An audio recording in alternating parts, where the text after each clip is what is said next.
Pelajaran apa yang kita dapetin dari kehidupan Nabi di masa kecil yang sulit? Kenapa hidup Nabi itu susah, teman-teman? Salah satu hikmahnya agar Nabi belajar quwwatut tahammul, agar Nabi belajar kemampuan menanggung beban. Allah lagi menyekolahkan Nabi dengan sekolah kurikulumnya dari langit. Itulah sebaik-baik sekolah. Ada sekolah formal yang bikin kurikulumnya ulama. Ada sekolah yang disusun oleh saintis ataupun Dignas, pemerintah, sekolah-sekolah umum.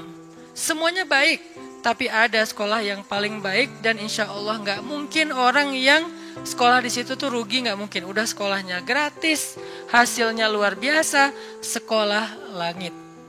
Apa itu sekolah langit, teman-teman? Kehendak dan ketentuan Allah dalam kehidupan kita itu adalah sekolah bagi kita.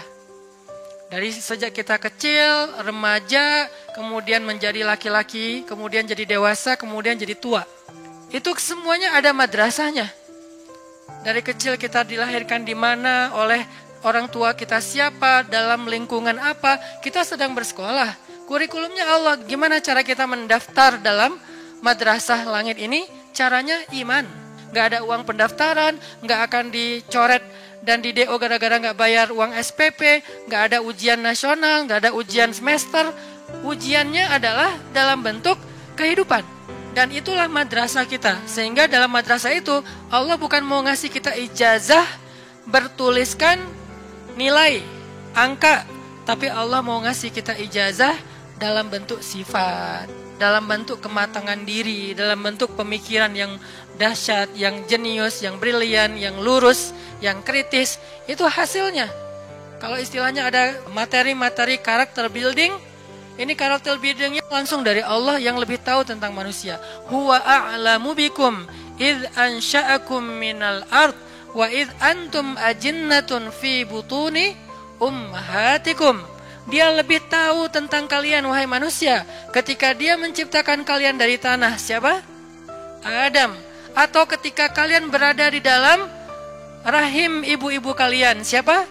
Kita. Huwa a'lamu bikum. Allah lebih tahu tentang kalian. Sehingga yang lebih tahu ini memberi kalian madrasah.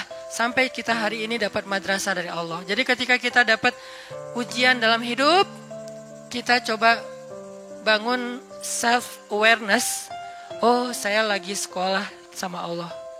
Saya lagi disuruh latihan sama Allah. Latihan apa? Salah satu yang paling gampang adalah belajar quwwatut tahammul, kemampuan mengangkut beban. Terutama buat cowok. Fitrah kita itu diciptakan untuk mengangkut beban. Kita dijadikan lebih kuat bukan untuk gaya-gayaan, untuk mengangkut beban. Makin besar tanggung jawab dan beban yang dia ambil, makin dia cowok sejati. Rujulah kesatria namanya.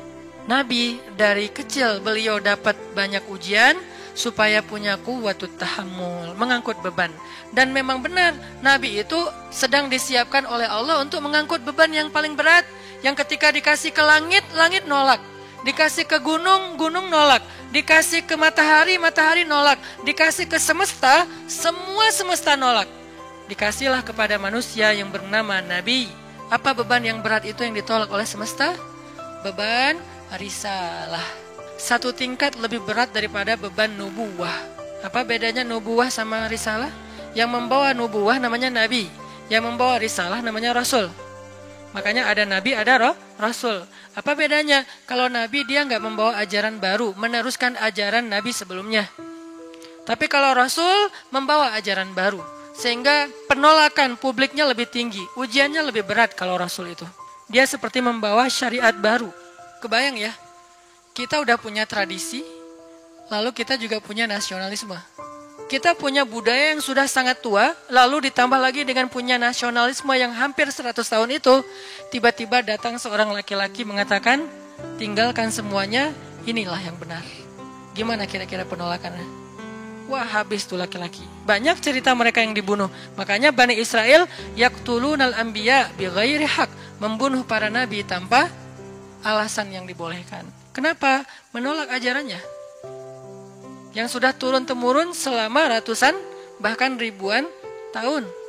Beban inilah yang akan dipikulkan oleh Allah kepada Nabi.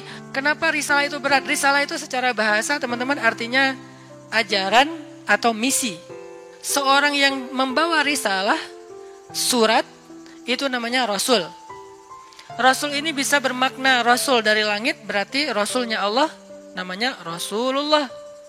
Bisa juga Rasulnya bumi, Rasul para raja, utusan para raja yang diutus ke raja yang lain, membawa surat dari raja ini, bisa surat rahasia, bisa surat tentang perang, bisa surat tentang damai segala macam.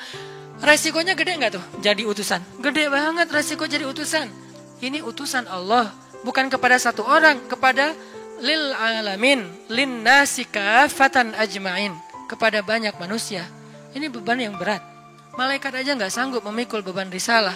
Pohon, laut, dan segala macam makhluk-makhluk Allah, semuanya hands up, nggak mau. Ya Allah, saya nggak kuat. Kami kasih ke langit, langit nggak berani. Kami kasih ke bumi dan gunung, gunung-gunung yang gagah, yang kuat itu nggak berani. Kami kasih kepada manusia, mereka mengambilnya. Siapa manusia di sini? Para anbiya. Jadi beban risalah itu berat sekali. Tentang bagaimana caranya yukhrijun nas minadh dhulumati ilan nur. Misinya adalah mengeluarkan manusia, bukan cuma satu suku, manusia dari kegelapan kepada cahaya. Dan yang paling berat risalahnya, risalah Rasulullah SAW, karena dakwah beliau bukan kepada satu bangsa, tetapi kepada manusia semuanya, bukan satu zaman, tapi sampai hari kiamat. Itu kenapa Nabi Muhammad itu dari kecil itu susah hidupnya, karena mau menanggung sebuah beban berat, namanya beban risalah. Lalu kepada siapa risalah atau beban ini Nabi wariskan? Karena kan berlaku terus sampai akhir zaman ya. Nggak terputus dengan Nabi wafat. Terus estafet. Kepada siapa Nabi mewariskan tongkat atau beban risalah ini? Al-ulama warasatul anbiya. Para ulama adalah pewarisnya para nabi. Para nabi tidak mewariskan harta dinar dan dirham. Para nabi mewariskan ilmu atau mewariskan agama. Jadi tugas beban yang paling berat ini untuk menanggung beban umat bukan hanya ngajarin. Kalau ngajarin bebannya oke lah, ada beban sedikit tapi nggak berat-berat amat jadi pengajar. Yang berat itu adalah risalah menanggung beban umat. Yang lapar harus dikasih makan, yang sakit harus dibantu berobat, yang miskin harus disantuni, anak yatim harus diberikan haknya, janda-janda yang nggak punya siapapun yang menafkahinya harus ada program untuk mereka. Banyak, pokoknya semua beban umat dari mulai yang lapar paling kecil sampai korban perang. Itulah beban umat yang diambil oleh Nabi. Nggak boleh ada yang terzolimi di muka bumi.